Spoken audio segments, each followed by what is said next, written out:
I am aware that he was getting his test today here in Houston. And so that leads to the fact that he is here. And that's pretty much all I know right now. It's kind of there's some moving parts to it, I assume, but him getting tested in Houston is good for everybody.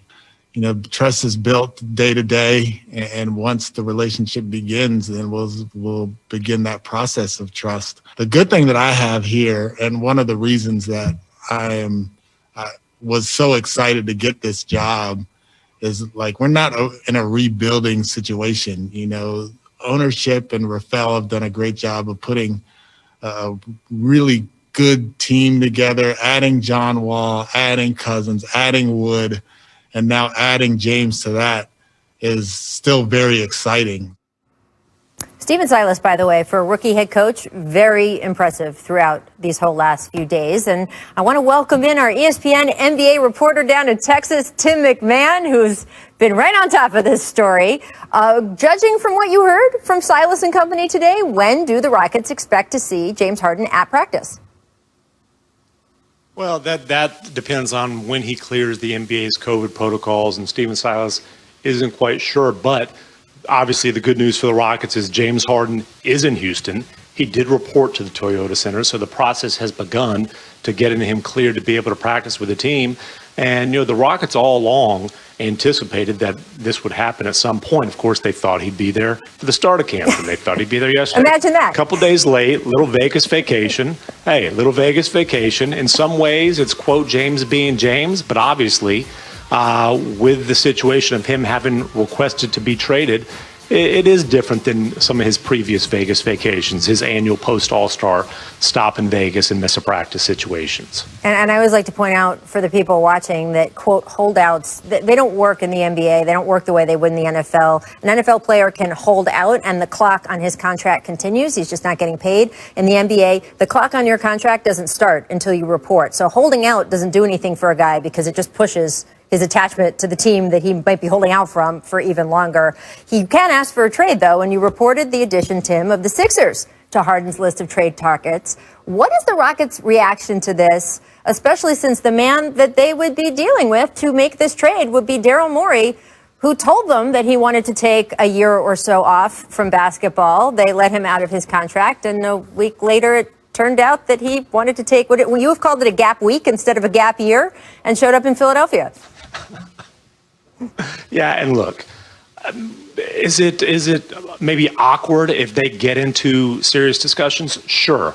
To be clear, to this point, there have not been any real significant discussions between the Rockets and Sixers. And what Harden has said is, look, Brooklyn is still his preference.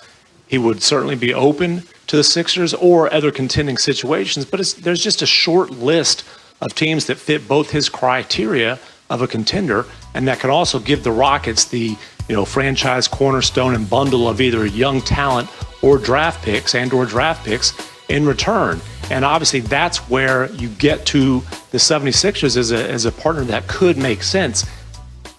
Important to note, however, Daryl Morey has been absolutely adamant that he is not interested in breaking up that duo of Joel Embiid and Ben Simmons. And obviously, if you're talking about a young franchise cornerstone, if one of those guys aren't coming back to Houston, there's no discussions to be had. Yeah, and look, Tim, we talked about the fact that you can't really hold out, right, in the NBA. And I loved your reporting at the beginning of all of this when the reports were out that Harden wanted a trade, and then you talked to the Rockets and they said that they were willing to get uncomfortable. What kind of message do you think James Harden has been trying to send these past few days about how uncomfortable this might actually get in terms of what they ask for or wish for?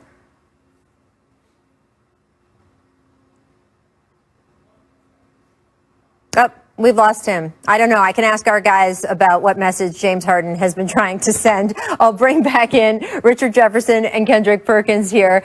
Guys, as I said to Tim and started to talk about, he said, hey, the Rockets said, hey, we're willing to get uncomfortable. There was a reporting date for the Rockets, and James Harden was first in Atlanta with Lil Baby, and then he was reportedly in Las Vegas. What message do you think that he's been trying to send?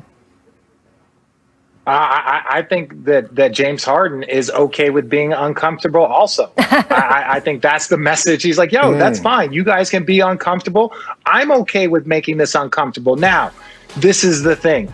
Is there a level of professionalism that you want all players to have? Yes, but I think James, if he's behaving like this, then you have to believe that he has communicated to them that he does not really want to show up to camp, that he would prefer to be traded before camp starts.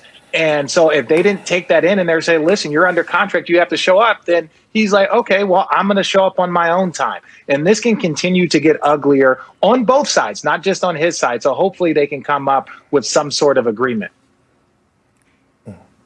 Well, it's interesting, RJ, that you brought up that James Harden and the Rockets have communication. It's a lack of communication that was going on. And it started from the top of the hiring of the GM and the hiring of Steve Silas. From my understanding, it didn't get the approval from James Harden. But with that being said, you still have to show up to work. And I think James is at fault, not for requesting a trade or wanting a different scenery, but for him not showing up to work. Like, this is your job. You get paid to do it. Always look back on the Anthony Davis situation. And Anthony Davis, although he wanted out and wanted to go to LA, he still showed up to work every day. And also, this is a learning situation for Tim and Fertitta also, that you have to have great communication with your franchise guys moving forward, especially when Daryl Morey left the organization. So right now it's just a big mess down here in Houston. I don't know how the locker room could accept all this right now, but let's see how it goes. I see Stephen Silas is doing a great job, by the way, of handling all this. Absolutely. Who would you guys say has the leverage right now in this situation? Because James still has 2 years left on his deal. But as we've seen, it can be disruptive if a player doesn't want to be somewhere. What do you think, Richard? I don't think anyone wins in these type of battles. I don't think anyone wins. I think James Harden obviously, gets affected in the public perception. Again, there was already a public perception about, his partying and stuff like that. I'm not going to say that this man isn't a professional and didn't approach, we know he's one of the best players probably to ever walk the face of this planet. But when you're out doing that, when training camp is supposed to start, then that just adds to the public perception. And that actually generates money, whether you're talking about shoe sales, whether you're talking about further contracts. And so I think with the Houston Rockets, they have a little bit of leverage, like, hey, we're going to make you show up. But what message does that send to future free agents if you're unhappy? Right. So this is one of those things that everyone loses in this situation. And it's best if you can't sit down, if Tim can't sit down and have a conversation with James Harden.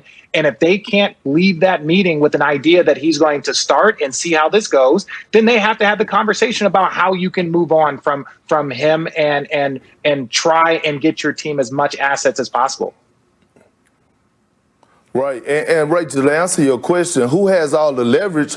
All the teams that's going to be calling in has the leverage. Because if I'm Philly or I'm the Brooklyn Nets, guess what?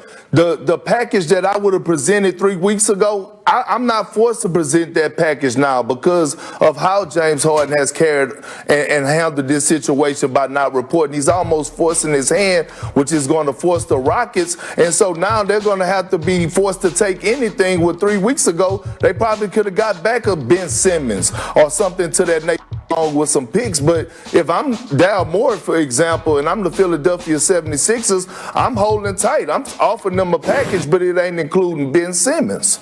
And look, some of the emotions involved here, too. We know how James feels right now, or we certainly have gotten indications of that. But look, once he gets into it, James is known as a workhorse, right? He's been an Iron Man for the Rockets. He loves playing basketball. They've had a hard time getting him to sit. So I know one of the things the Rockets are banking on is that once he gets into it, whether it be training camp or actually starting to play games and plays with John Wall and plays with